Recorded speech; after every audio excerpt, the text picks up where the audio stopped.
Do you breathe purple and gold? Are you ready to hoist the colors? Now, time for the most in-depth look at the world of ECU athletics. Welcome in to Hoist the Colors with your host, Stephen Igoe on 94.3 The Game. Watch the show live on Facebook and at 943thegame.com. Now, here's your host, Stephen Igoe. All right, welcome in to this latest edition of Hoist the Colors on 94.3 The Game. It is a Wednesday, September 13th edition of the show. We are at the middle of the week, heading into East Carolina and Appalachian State, still putting the finishing touches on the Pirates' loss to Marshall. They're now 0-2 on the season. We've had a lot of discussion already this week. We'll continue to have discussion. We got our normal Wednesday guest, Bobby Harward, about to join us here in a second. First, I want to say we are live on YouTube and Facebook, also the IBX Media app. We have several thousand downloads on the IBX Media app where you can stream all of our shows, the Patrick Johnson Show, Talk of the Town, as well as the Logan Zone on Friday with Steve Logan. Make sure you download that right now, the IBX Media app. Search IBX Media in your app stores, and you can live stream it, listen to the podcast version, all of that. Of course, our show is podcasted on Apple Podcasts, Spotify. You can listen to the replays there. So we got you covered on every platform. If you are watching live on YouTube, Facebook, shoot us a comment or a question. We'll get to it throughout the next hour. We are going early today with the live stream. Got some things got to get done today ahead of practice, but we are also airing live at 12 noon on 94.3 The Game for our radio show. All right. Bobby Harward joins us. He's from the beach, and he's enjoying some much-needed downtime. He's brought to us by Basil's today. Check him out, Basil's Restaurant and Pizzeria, one of the best restaurants in Greenville, located 1675 East Fire Tower Road, Greenville, North Carolina. I love the hibachi skewer salad. I eat there quite often. It's right by my house. So, but Bobby, it's tough times in Pirate Nation, man. I don't know how much you've been on social media the last few days, but people are kind of losing their minds already. It's getting out of control, that's for sure. I like you said, I'm at the beach, so I really didn't get to watch the game Saturday, but tracking on social media throughout the week and reading your message boards on Hoist the Colors, it's gotten ugly quick. One of my favorite things to do after a loss is get on the message board and see how many new threads get created, asking for coaching searches and that sort of thing. And of course, that happened after this week. So I think it hopefully will be a good week to take a deep breath and regather ourselves here heading into App State. Yeah, you hope so. And we'll get into maybe some of the similarities from the 2021 season when the Pirates were 0-2 and looking to turn that around. And, obviously got a big win at Marshall. So there's some similarities there, but also some stark differences, which I want to talk about. But, Bobby, you did go back and you rewatched the game. We were texting last night. Unfortunately, you did that. And really today's show, I do want to focus on a lot about the offense and what ECU can try and correct to fix it. Because right now it's just nothing's really working outside of the quarterback run game we saw against Marshall, which is something to build off of. I don't want to say that that's not anything, but the traditional passing game is statistically one of the worst in college football through two games, and it looks like one of the worst. The running game with the backs has been non-existent. The blocking is struggling. The receivers have struggled to catch passes. So before we dive into what ECU can correct, what's your assessment of this offense right now, if there is one? Well, I think I used this terminology to you last night when we were texting. It's a bowling ball of butcher knives right now. I mean, that's the best way to sum it up. Quarterbacks are inaccurate throwing the ball. They're one read and go right now. Running backs are struggling to find running lanes. There's no blocking or protection up front, both pass pro and running the football. And receivers aren't getting open, nor are they catching the ball when the throw is on target. So just essentially the worst case scenario that you could have for an offense right now is happening here at East Carolina. Yeah, I mean, we could spend the next hour diving into each of the issues, and we'll start with quarterback because that's where everybody wants to start. It's the most visible position of any college football program. And, Mason Garcia, we knew there would be growing pains. We did hear a lot about the two quarterback system going into the Marshall game, and then once we got to the Marshall game, it seemed pretty apparent, Bobby. This was my take at least. They wanted Mason to go out kind of take the job, run with it. And I wrote after the game, I can't get inside the coaches' heads, but at least from my perspective, it feels like maybe he's running out of time a little bit to try and establish himself as that true number one. Because at some point you got to win the games. You can't just worry about development. So what's your take on how he played and kind of how the staff handled the quarterback situation in the loss to Marshall? I'm not surprised that Mason went out there and started the game. And like I said, I didn't watch it live. So as I was kind of following on, I was like, why did they not put Alex in sooner? But then after rewatching the game last night, I have an idea of why they didn't, because they weren't out of the game until the very end. I know they weren't moving the ball effectively through the air, but they were still running the ball. I mean, they were up 13-10 in Marshall's zone going into score with like 10 or 11 minutes left in the football game, and they still lost that game by what? I'm going to lose my math here. 18 points. Yeah. So, I get why they never brought Alex in until that late interception.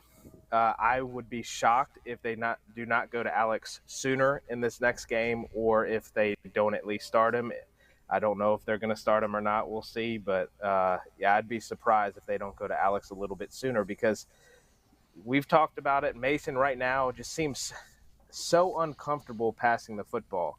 I mean, even just watching it when he has time and is able to deliver a throw, I mean, his mechanics are off. He's stepping away from the ball. He's short-arming things. Just nothing really looks right. I don't know if it's confidence, afraid of getting hit, unsure if he's going to the correct guy, but things just don't look right there. He does not look comfortable back in the pocket. I want to get your take on something, because I thought early in the game Mason did look a little more settled, definitely than week one, and I thought he threw some accurate balls, but for whatever reason, either plays weren't made, tightly contested plays weren't made. And then, you start the game with 2 false starts offensively. I mean, that's just – if you're trying to get into an offensive rhythm and establish some confidence, you can't be false starting twice and go 3 and out in your first series. They actually picked up some yardage there, but when you got to make up 20 yards instead of 10, that's going to create issues. So I felt personally watching the game that Mason was pretty good in the first half, but then like some early struggles around him, whether it be protection, lack of plays made, lack of running game. I thought that kind of got to him, and in the second half or in the second quarter at times, his throws became a little more erratic. And, looking at the numbers, ECU, according to Pro Football Focus, has already dropped 5 passes through 2 games, and that's just like flat-out drops. That's not even including the contested catches that have not been made. They've only made 3 out of 10 contested catches, according to PFF as well, which don't count as drops. So, you're talking about 12 balls there that could be caught that are not caught. So it just feels like just the whole operation right now is not helping him out, and maybe that's affecting his confidence as well. What's your take on that? I think that's accurate to say. I think over time, when you're not moving the ball offensively throughout, really almost 7 quarters going into that fourth quarter, you get frustrated. You get frustrated as an offense. You get frustrated with the pressure of the quarterback position. You feel like everything is on your shoulders. I think that's causing him maybe to grip the ball a little too tight and try to rip it, which is why you're seeing those throws at receivers' feet. Also, I'm curious about the communication. I mean, going in there, when it was 10-10 in that third quarter, they were going in to score, and I think they were around the 10 or 12-yard line, 15-yard line, something along there. And that third down play, I had to rewind it 3 or 4 times. You have the offensive line blocking for a screen pass. You have receivers running routes, and then you have the running back staying in for protection. So if they're running a screen, who's going out for the screen pass? If there's just 3 different position groups were doing 3 different things, and it didn't look right. So is there a miscommunication there from the play call getting into the huddle? Is Mason not communicating things correctly to the team? There's just a lot going on there that's hard to exactly pinpoint, but I think Mason is getting to the point where he's feeling that pressure and it's affecting him. Yeah, I thought it really got to him late when he tried to force the throw and the interception after the long Marshall run. That was by far his worst throw of the season, and he just, I don't know if he was just like, screw it, I need to try to complete a pass and just made an awful throw. And then that's obviously when he got pulled and the game got out of hand. I thought Mike Houston made an interesting point on our coaches show Monday at Tiebreakers. He said, the little things right now offensively are really adding up. Like the false start at the beginning of the game, Marshall was making some verbal communication. I don't know if they were trying to simulate the snap count or what, but that caused a lot of issues. And then he said the second false start was just guys not being able to see the signal on the sideline and didn't get, I guess, the right snap count. So, you got new offensive coaches, new offensive personnel, like little stuff like that is not necessarily on the quarterback. It's just got to be cleaned up, though. Here we're going into Game 3. Aaron on YouTube's got a question. He says, do you think we are still running a two-quarterback system? Seems like we are set on Mason from what coaches said. At this point, what does it hurt to just say he is our guy? Yeah, I think that's a fair question. I think they want Mason to be the guy. As the authorities are coming to arrest Bobby for talking bad about the Pirates. But I don't know. I think they want Mason to be the guy, but I think they also realized after last week that you still need Alex, and Coach Houston also said they're going to run Mason if he's the number one because that's his strength right now. And so you need a backup to be ready to go. Is it a true two-quarterback system to where they're rotating guys in and out? Maybe it eventually becomes that, but I still feel like, at least my hunch is, and I don't have any inside intel, I still feel like they want to try to get Mason to the point he's the true number one, but it's got to look better than it did this past weekend. Absolutely. At least throwing the football, everything in the run game, at least what Mason Garcia is doing there is fine. He's a strong individual. He's a big dude. He's breaking tackles. He had a really nice long run against Marshall last week. I think one thing that will help him, and again, this is not all on Mason Garcia, it's a collective unit. One thing that will help him, I think, if they can open up the running back run game, if they can create some holes up front. I know Marshall's D-line was pretty strong, and that was kind of their strength of their team, really. Hopefully we can establish a run against App State. I know they struggled last week against Carolina stopping the run, but I think that will help him because that's a part of the game you can then rely on as a quarterback. You don't have to feel like everything is you're responsible for everything. You're not responsible for picking up all the rushing yards. You're not responsible for picking up all the passing yards. If we can create some lanes up front, that's really where it starts. Allow the running backs to get some space, allow that clock to eat a little bit too, so we're not having so many short drives. Yeah, last Saturday reminded me of 2018 Holton Ahlers, like he was the entire offense. No real running game from the backs. Pass pro, no real receivers making plays, and it was just Holton Ahlers running and accounting for all the yardage. So, it's good to have the quarterback run game, and that's a definite weapon and a building block. So, we'll get into App State here in a little bit, but you don't want to just sustain your entire offense on that, but at least now App looks at the film. They have to prepare heavily for the designed quarterback run game with Mason, and they've struggled stopping the run. So hopefully that is something ECU can build off as an offense. All right, and the other big thing at this point, Bobby, is offensively, there's just no, go-to guy. If it's – I don't even know if I don't know who ECU's leading target would be if they could, drop a game plan and say, hey, we're going to get this guy the ball. We're going to get this running back involved in the passing game. I guess maybe Javius Bond could be that guy, but we haven't seen – too much of an effort to get him the ball in space in the passing game, and he's a freshman running back. We've seen Jalen Johnson and Josiah Hatfield targeted a lot, but haven't seen a ton of production there. Jalen Johnson has 17 targets, which leads the team through 2 games. Josiah Hatfield has 12. Nobody else has more than 5. So they're trying to make those 2 guys the number ones, but they've had issues making those big catches. So, do you feel like one of those guys can emerge, or kind of what's your take on who else can emerge as the go-to guy, and how important is that to establishing some sort of offensive identity? I think it's really important from a standpoint of giving Mason Garcia confidence, or whoever the quarterback is, confidence that they have a guy that they know they can go to in third down situations, in must-have situations. You have that guy that you can rely on, that you know is going to catch the football. You put it in the vicinity.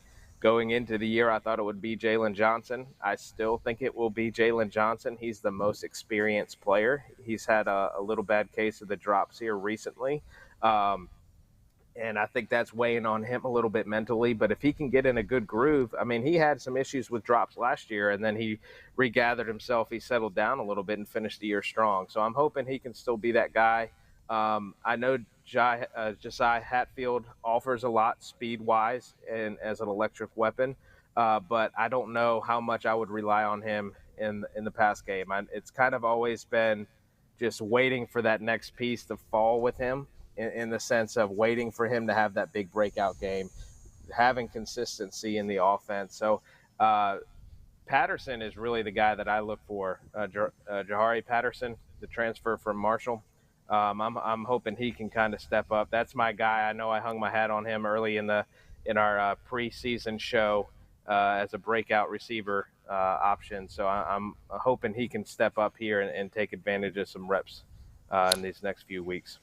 All right, he's Bobby Harward. I'm Stephen Igoe. Let's take a break, our first break of the show. We'll come back. We'll get into how ECU can fix this offense going forward, going into the App State game specifically. How do you get some semblance of offensive consistency? We'll also touch on the defense and preview App, and then we'll get into some college football scores around the country, maybe look at the American, maybe talk some NFL as well, as the Broncos and Panthers start 0-1. But the Commanders got a big win for Bobby. The Commanders and Broncos face off in week 2, so maybe we'll touch on that as well. All right, we'll be right back. Hoist the Colors, 94-3 the game. A huge selection of new Toyotas is ready to go at Greenville Toyota. Rush in for the one you want before it's gone. Camrys, just $269 a month. RAV4s, ready to go for just $289 a month. Now at Greenville Toyota. Acre Station Meat Farm, along with Lane Angus Beef, bring you farm to fork beef. Stock your freezers now with affordable beef boxes, just in time for the grilling season. Farm to fork beef brings quality local beef to your family. From your traditional butcher shop, Acre Station Meat Farm. Come on down to Acre Station Meat Farm and find out why we're #1 in fresh cuts and friendly service. Acre Station Meat Farm, Highway 32 North, Pinetown. Other restaurants claim their food is fresh and fast, but are they friendly? At Moore's, you're treated like family the minute you walk into their doors. With locations in Winterville, New Bern, Swansboro, Morehead City, and Jacksonville. We've been practicing what we preach since 1945. At Moore's, our barbecue is slow cooked and smoked over real wood daily until it's so tender it's falling off the bone. Combined with our fresh chicken, cooked-to-order seafood, and homemade fixins, we're sure you'll agree. If it's not Moore's, it's less. At GoEco, we don't just supply the office space. We create solutions for any environment. Our state-of-the-art commercial-grade video display is perfect for watching film with the team.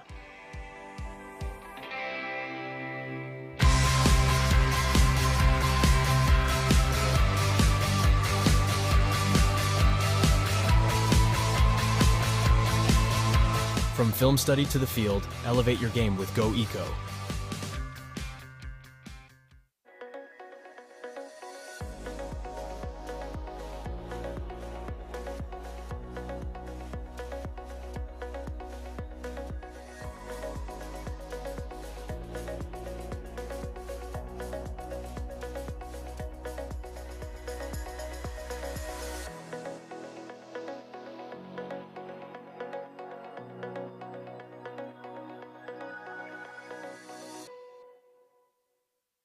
Storm season is approaching. North Carolina weather can damage your roof, and before long, a small leak can turn into a big problem. Your home is one of your biggest investments, so protect it with Wells Home Improvements. We work with all insurance companies for a hassle-free roof installation experience.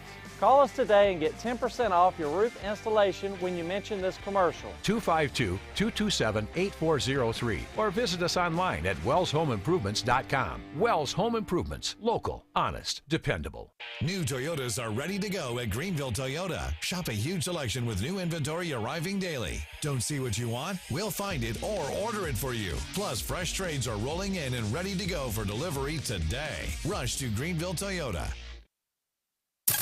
Here there be pirates. Back to Hoist the Colors with Steve and Igoe. How good is this? On 94.3 The Game. All right, welcome back into the show. Wednesday, September 13th edition of Hoist the Colors. We're streaming early today. If you're on our live feed, YouTube, Facebook, drop a comment, question. We'll get to it. Bobby Harward joins us from the beach.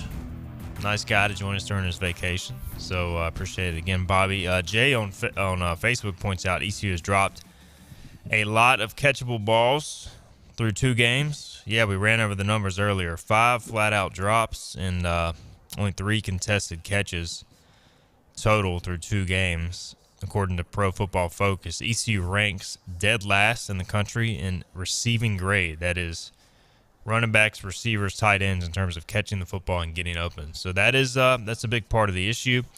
Let's talk briefly going into this app game about how ECU can fix the offense. We've kind of diagnosed the problems, which are many at this point. App has given up 6 yards a carry. Part of that is due to the fact they played UNC and maybe focused on stopping the pass, but they are certainly vulnerable on the ground. Gardner Webb ran the football on them as well. So ECU has announced a starter, Bobby, for this weekend.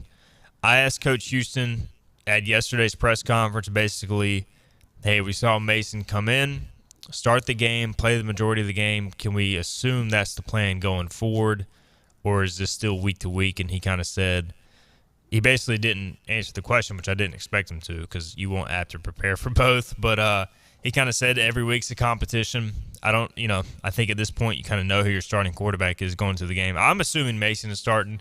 Maybe I'll be surprised. If they start Mason, what can this offense do against App, which has struggled against the run, to try and get going? I think you're going to have to do some RPO stuff. I know that was my answer last week as well. And maybe not. Maybe RPO is not the answer. Maybe just traditional zone read. Let Mason read one guy, hand the ball off, or pull it and run himself. I think we'll see maybe a little bit more than we've seen so far in the design QB run game. I think we've seen that quite a bit, but I think we'll see it even more here going forward. Passing wise, I think they'll probably, honestly, it makes sense the way he's struggling. I know they like to utilize the tight end, the heavier personnel packages now with Mason, but I think it could really benefit him spreading receivers out, letting him get a pre-snap read and have an idea of who he's going for before the snap, rather than having to diagnose a coverage and process things as receivers are running out and the play is functioning.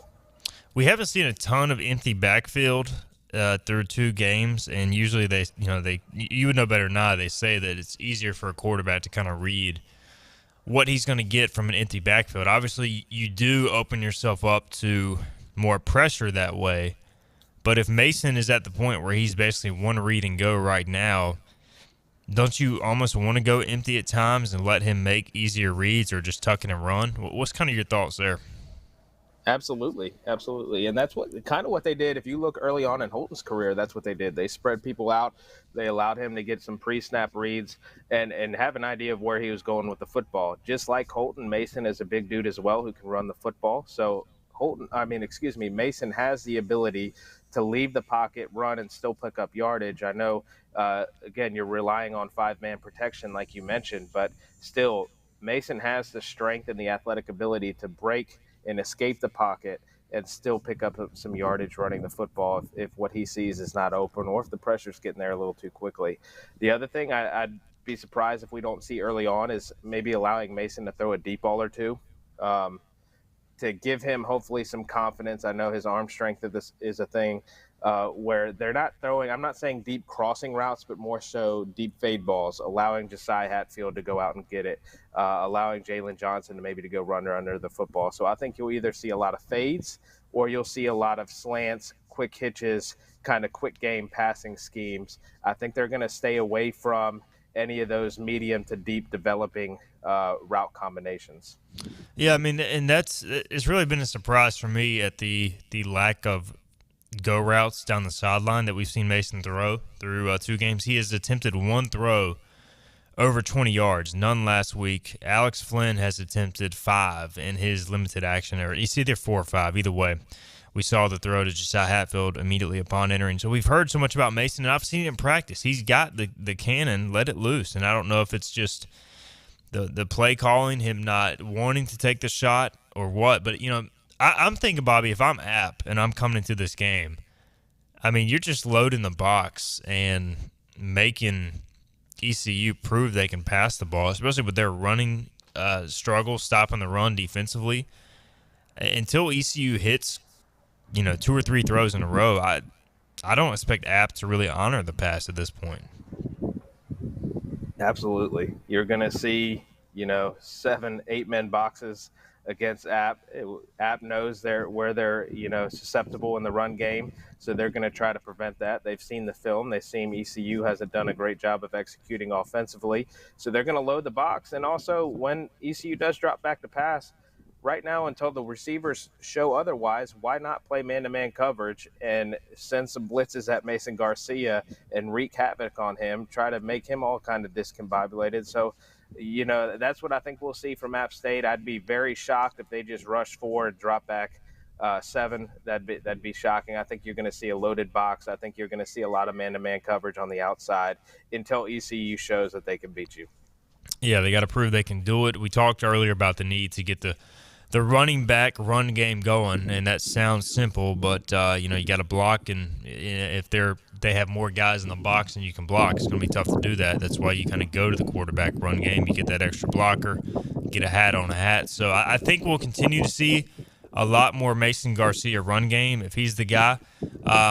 Thomas says if they want Mason to be the guy, this coaching staff has to put him in situations that make him feel comfortable. He chimes in on YouTube with that. We're kind of hitting on that now. All right, if it's Mason getting the start, or if it's Alex Flynn getting the start, obviously that kind of throws this discussion out the window. But if Mason gets the start, how much shorter is the leash this week? Because like you said, I think a lot of it had to do with the point, the score in the game. ECU basically was tied or led, the majority of that game from the second quarter on. So, there really was no reason to pull Mason if you're trying to give him the guy or give him the opportunity to be the guy and go win the game, which they clearly were trying to do. So is it score dictated, or is it more how the offense looks if you're the coach, Bobby? Honestly, it's probably a combination of both. I think you're going to see, if the offense comes out and looks stagnant, I think if you're going Mason Garcia, you at least give him 1 quarter. Allow him to get settled, allow him to get into the flow of the game. Give him 1 quarter of football. If he comes out and they're playing uninspired offensive football, they're not really moving it. And even if it's a close matchup, the score is close, which hopefully in the first quarter it still is. I think you do put Alex Flynn in for a series or 2. See if he can go down and score and move the football. See if he can ignite the offense a little bit, and then in that process ignite the team as well, hype up the defense, because what we saw last week at the end of the Marshall game, the defense played uninspired football because it wears on you. You're making so many great plays, you're playing well defensively, and then all of a sudden, the score just stays the same because the offense cannot move the football, they cannot put the ball in the end zone. So you're kind of just like, man, we're busting our tails here and we're not seeing any reward from it. So I think at least give Mason Garcia a full quarter of football. If they're moving the ball maybe and not putting points on the board, but they're still at least sustaining drives, then I do carry that over to the second quarter. But I think, in my opinion, the leash should be a little bit shorter. A lot of it depends on game flow, though. And I think, too, App's got, at least to this point, the most vulnerable defense of the 3 teams ECU has played.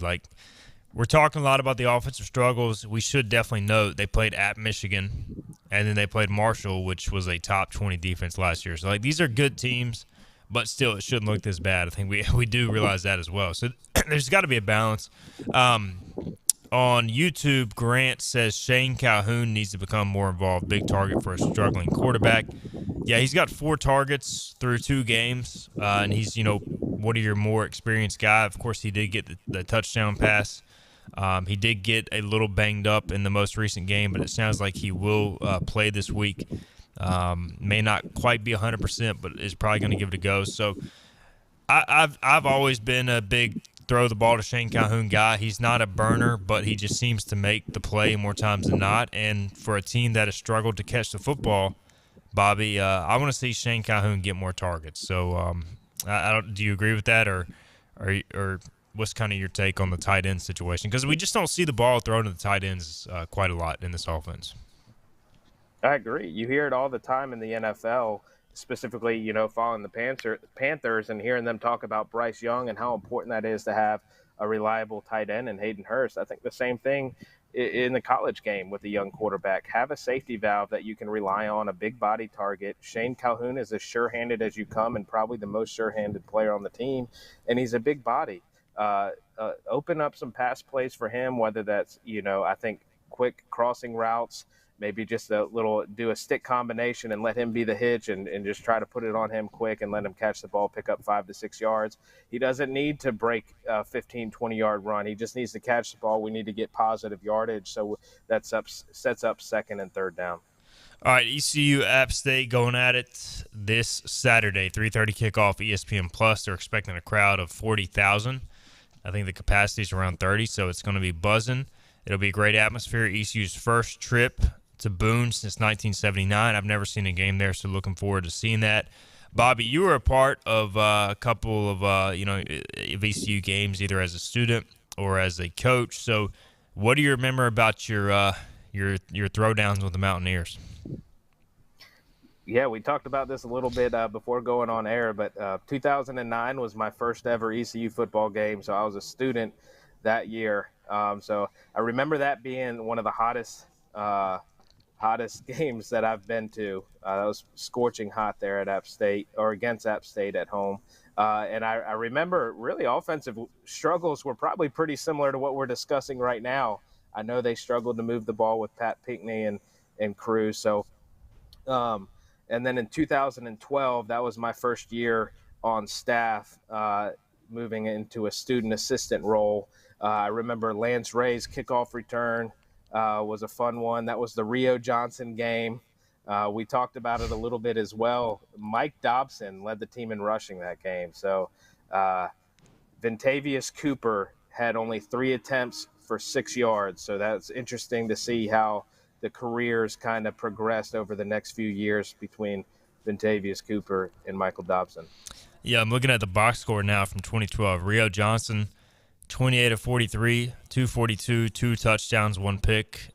Shane Carden had 1 carry for 8 yards. I don't remember that, Bobby. Do you remember? Did he come in on a trick play or what?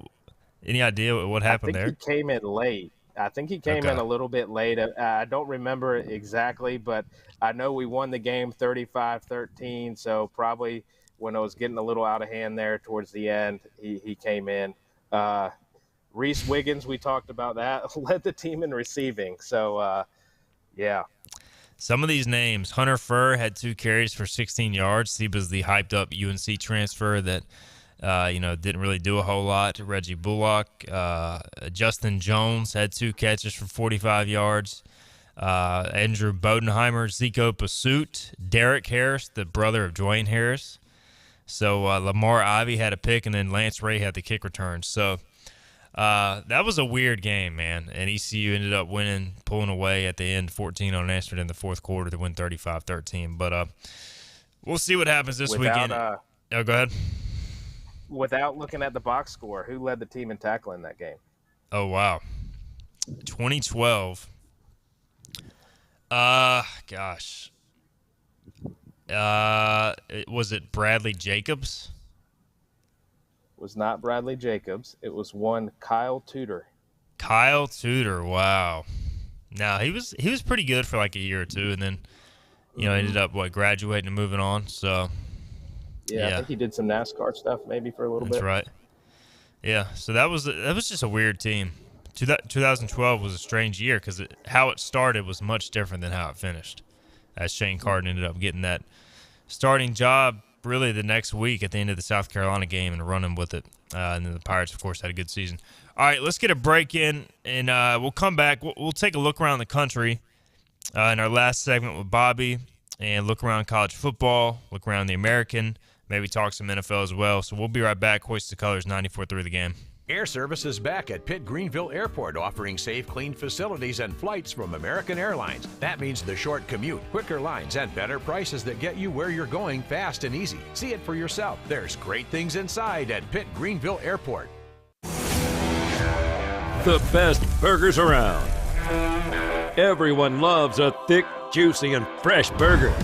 Tiebreakers in Greenville, plus the all-new Tiebreakers in Winterville. Do real burgers better than anybody. So don't just go to any burger-themed restaurant chain. It's time to break the chain and eat local. Tiebreakers, real burgers at its best. Everybody loves burgers. Living easy is the sound of children laughing as you make memories with neighbors and friends. It's the sound of nothing at all. It's the smell of the salt air. Hear the waters against the marsh grass. See the beauty of our coast. Bow Coast, located in Beaufort, North Carolina. Southern Living's best small town. Just because voice-over IP telephones are the latest technology in the telephone world doesn't mean they're the right choice for you and your business. Whether your internet provider is unable to support a voice-over IP phone system, or you don't have a need for high-tech features and simply want to stick with a traditional system, Spain Telecom is here to help. Spain Telecom offers a variety of services to keep your business connected and competitive. We're confident we can find the right phone system for you and your business, a system that addresses all your communication needs. Looking for a new phone system that won't break the bank? In addition to new systems, Spain Telecom also offers gently used systems that are in great shape and can save you money. No matter your needs, Spain Telecom has a solution for you. Whether it's voice over IP, on-premise systems, new or used, give us a call at 252-353-2006 and let Spain Telecom help you with your communications needs. Pizza? Yes. All pineapple. No. What's wrong with pineapple on pizza? I only eat pizza with pizza things. That makes sense. Pineapple is a pizza thing. Also makes sense. Is it though?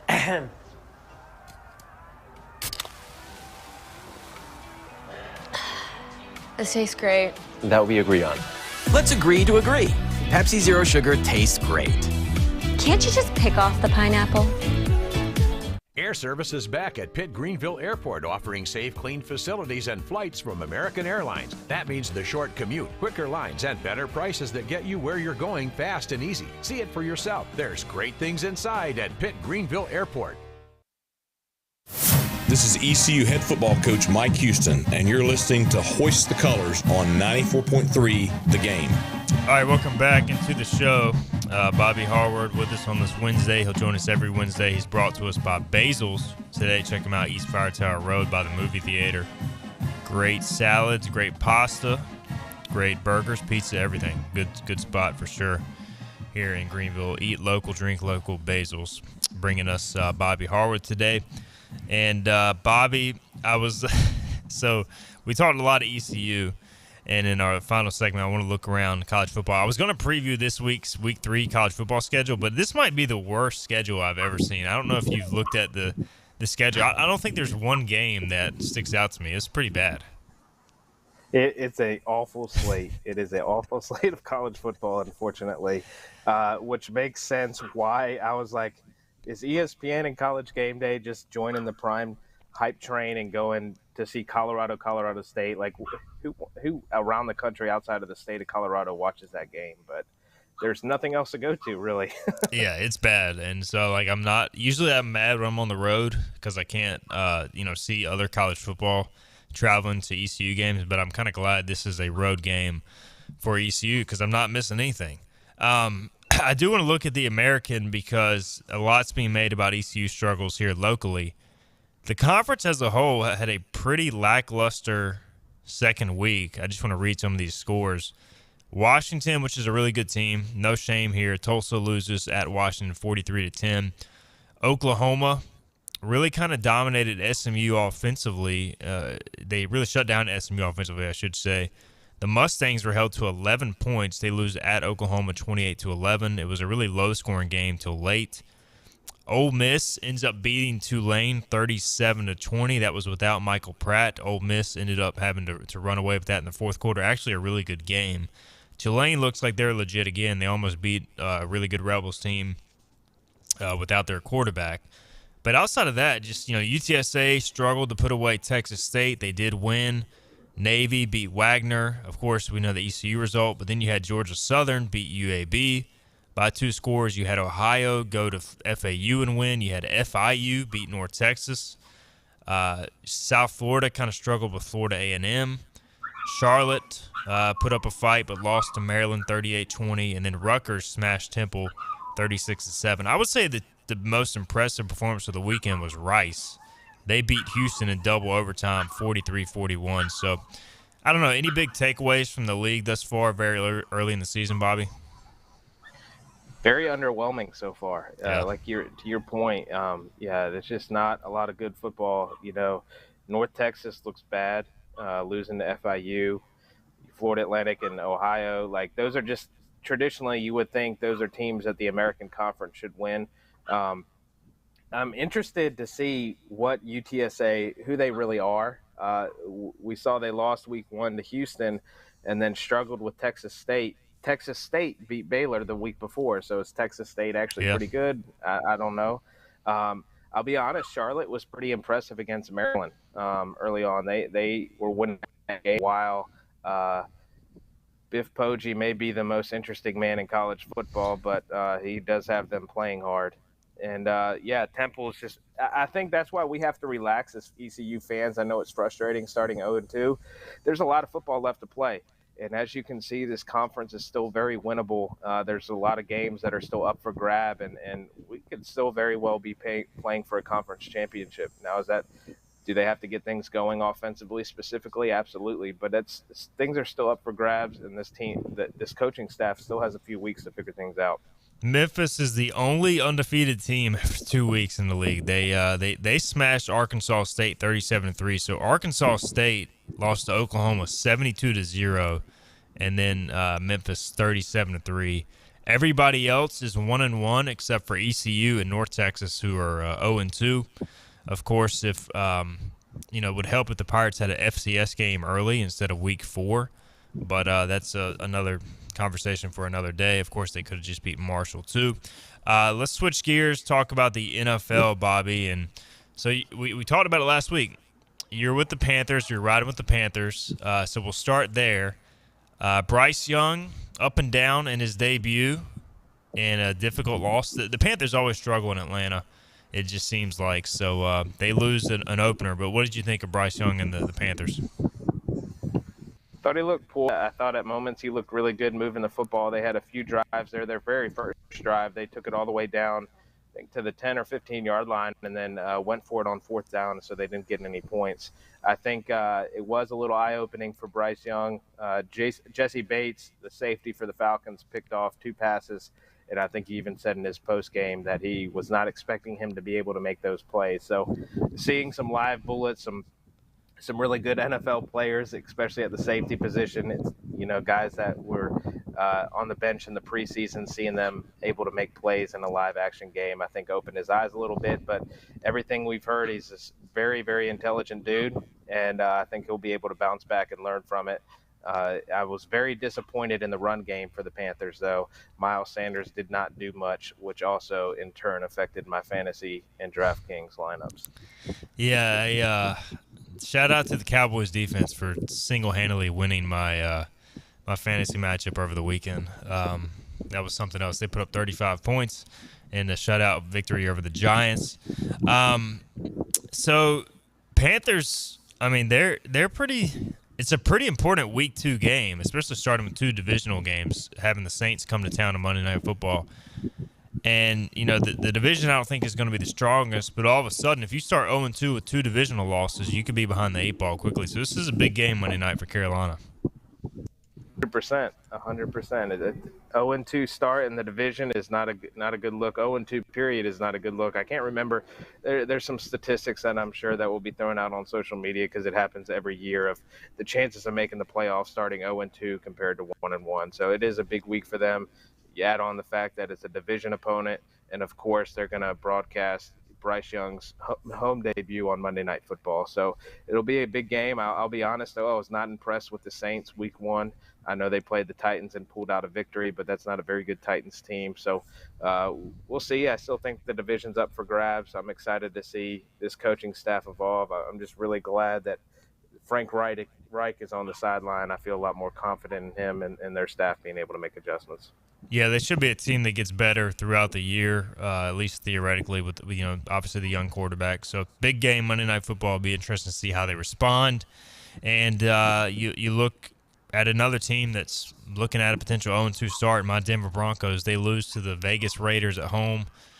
One of the weirdest games because like Russell Wilson and the offense really looked good, but they just didn't put up a lot of points. The sustained drives. Russell completed a lot of short passes. They need to hit some big plays. Getting Jerry Jeudy back down the road should help. But they will host the Commanders, who are 1-0, your former Commanders.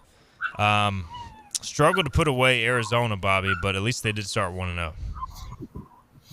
They did. They got the win. It was not pretty, but they got the win. So Sam Howell had some good moments and some pretty bad ones. He had a strip sack fumble that Arizona scooped and scored on, so that made it probably a little bit closer than it was. But still, offensively, they struggled. The defense looked good. It still doesn't sound like Chase Young will be back next week, so I think Denver won't have to worry about him. But interested to see how they offense week 1 to week 2 with their enemy. Curious goes Ralph Payton at the helm. Yeah, I mean, the thing about Denver with the start of the game was interesting because they started with an onside kick and should have recovered it. The guy touched it early, which I thought sent the right message to the team, though. Like, we're here. We're going to do stuff a little bit differently. The problem is the Raiders went on to score a touchdown off the short field, but I honestly liked what I saw. Like, they look like a competent football team. Nathaniel Hackett, they did not look like a competent football team. So it's week 1 of a new regime. I was encouraged despite losing their 7th in a row to the Raiders, which drives me absolutely nuts. But I think they respond this week. I think Denver gets a win. Last week I wasn't as confident, but I like this. I like them playing at home again. I think they get a win. If not, then I'll be pretty mad. But we'll see, man. But Bobby, ask you this. Yeah. Did you watch on the Sunday Ticket through YouTube TV? Is that I how did. you watched them? Yep. What'd you think? About the Sunday Ticket experience? Yeah, on YouTube now, not on DirecTV anymore. It's different, man. I think it was well done. Expensive, too expensive, but that's a whole other argument we could have. See, I'm a big DirecTV Red Zone guy. Andrew Siciliano is my guy, and so like I miss that show. I miss him because I feel like for like 10, 15 years now, he's been my Sunday. Now it's Scott Hansen, who does a good job, but it's just not the same. So that was getting, for the 1 o'clock window, I watched Red Zone, and that was, something to get used to. But as far as the overall package and how it's presented on YouTube, it's not quite as clean, maybe, as I'd hoped, but it's you can navigate it. And the main thing is there was no lag, which there was a problem with at times with DirecTV streaming that. So it's expensive. I wish they would go down on the price or at least offer some sort of student discount so I could take advantage of my interns' accounts once again. But it is what it is, man. I got to watch my Broncos, although they really need to win some games for as much money as I'm paying. So we'll see. Did Jaquan McMillan play? He didn't. He was actually inactive because they don't use him a lot on special teams. He's kind of the third corner. It's really weird. He's their third corner, but they don't use him on special teams. So basically, they almost need one of their starting corners to get hurt, and then he'll play. Because I just maybe he doesn't profile well as a special teams guy because he's not super long and fast, but he can cover. And they don't really use him at nickel; they use him outside. So it's kind of an interesting setup. But the number 2 corner across from Patrick Surtain really struggled. So there's already people calling for McMillan to play. And we'll see if it happens this week. I would love to see it because I think he's better than the guy they're using now. But it is what it is. Well, Bobby, this has been fun, man. appreciate your time from the beach, from your vacation. Go tend to your dog, and hopefully the authorities did not arrest your family while you were doing the show. Yeah, hopefully everyone's in one piece and somebody's not floating off into the Atlantic right now. Yeah, we'll get to it, man. We'll see you next week. Maybe your in-studio debut next week? I think so. That's what we're looking forward to, yep. Awesome. All right, Bobby Harward. We'll talk to him next Wednesday. Every Wednesday, he's brought to you by Basil's. All right, we got to get our final break in. We'll come back. We'll wrap up the show. We'll have some final thoughts from myself and Philip Pilkington, who's producing today's program. This is Hoist the Colors, 94.3 The Game. 5th Street Hardware is the home of the $9 lunch special Tuesday through Fridays. $9 specials every day, including the famous Burger Day on Tuesdays, Flatbread Pizza Wednesday, the famous 5th Street Hardware Reuben on Thursday, and fried fish or shrimp on Friday. Plus trivia on Wednesday nights and live music every Thursday nights. And the Prime Rib Brunch Buffet has returned on Sundays. You heard that right.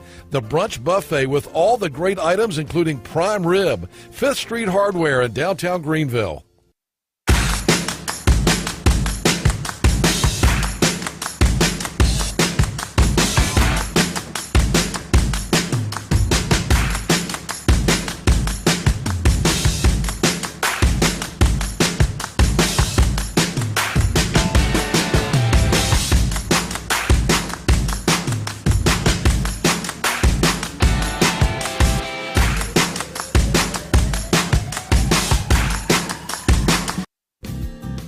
Tax credits are back. Get a 30% tax credit, up to $2,000 off your new Mitsubishi electric heat pump install. Let Comfort Master help you take advantage of the tax credits with a qualifying Mitsubishi electric ducted heat pump or non-ducted Mitsubishi electric mini splits. Mitsubishi electric mini splits are ideal for bonus rooms, garages, or sunrooms. If you need a new HVAC unit, call Comfort Master today. Call Comfort Master. Call Comfort Master.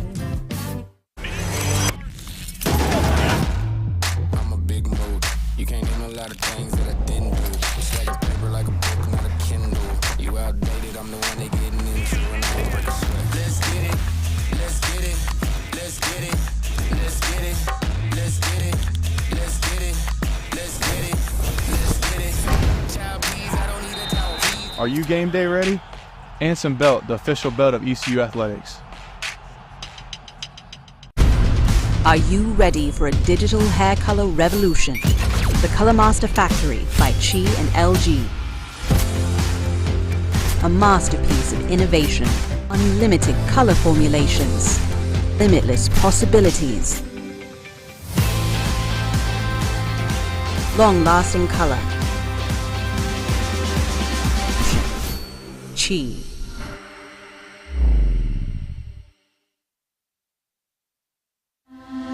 This is about you, your family, and the health of all who live in Eastern North Carolina. This is about the transformation of a health system into something more powerful and more human, about creating new ways to treat disease and keep you well. This is about ECU Health, which is to say, it's really all about you. ECU Health. Minds, hearts, purpose.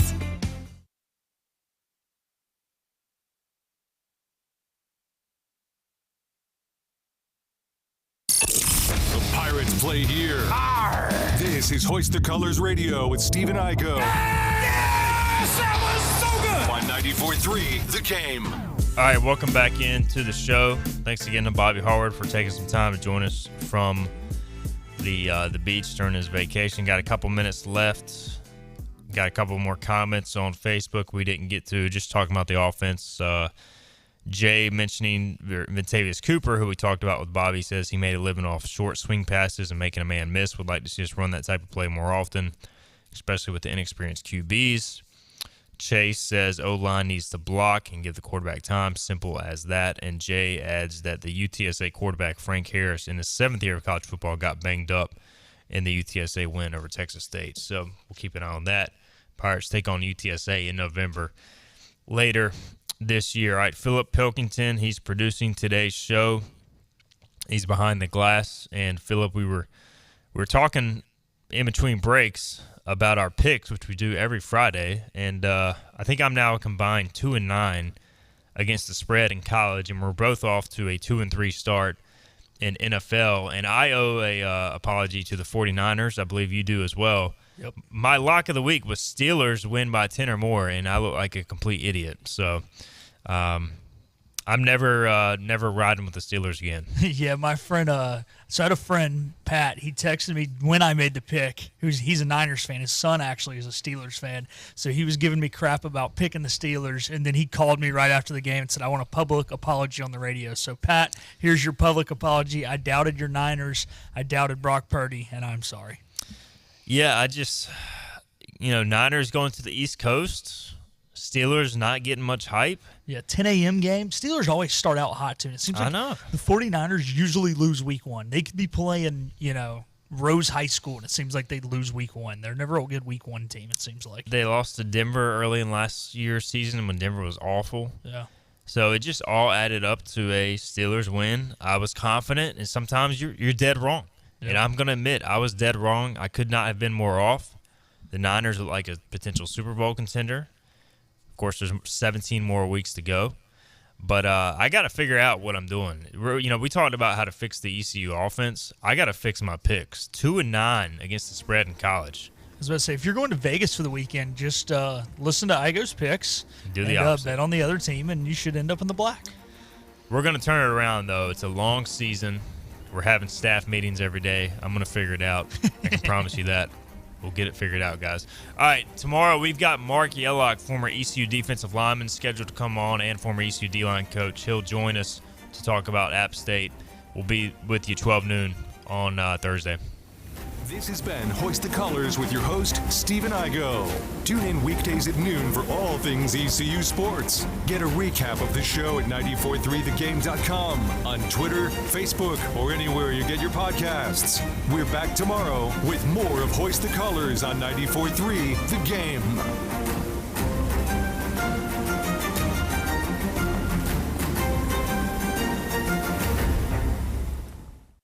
R&D Brewing is proud to partner with the ECU Pirates, and now you can enjoy Pirates Brew, the official craft beer of ECU Athletics. Pirates Brew is a carefully curated light beer that embodies the spirit of ECU, a refreshing and easy drinking light beer. Pirates Brew by R&D Brewing is available now at grocery stores, local retailers, and at ECU athletic events. Head over to your favorite store and enjoy a nice Pirates Brew today, or else you'll walk the plank. Hand me another Pirates Brew. Fifth Street Hardware is the home of the $9 lunch special Tuesday through Fridays. $9 specials every day, including the famous Burger Day on Tuesdays, Flatbread Pizza Wednesday, the famous Fifth Street Hardware Reuben on Thursday, and fried fish or shrimp on Friday. Plus trivia on Wednesday nights and live music every Thursday nights. And the Prime Rib Brunch Buffet has returned on Sundays. You heard that right. The Brunch Buffet with all the great items, including prime rib. Fifth Street Hardware in downtown Greenville. Storm season is approaching. North Carolina weather can damage your roof, and before long, a small leak can turn into a big problem. Your home is one of your biggest investments, so protect it with Wells Home Improvements. We work with all insurance companies for a hassle-free roof installation experience. Call us today and get 10% off your roof installation when you mention this commercial. 252-227-8403 or visit us online at wellshomeimprovements.com. Wells Home Improvements. Local, honest, dependable. Living easy is the sound of children laughing as you make memories with neighbors and friends. It's the sound of nothing at all. It's the smell of the salt air. Hear the waters against the marsh grass. See the beauty of our coast. Bow Coast, located in Beaufort, North Carolina. Southern Living's best small town.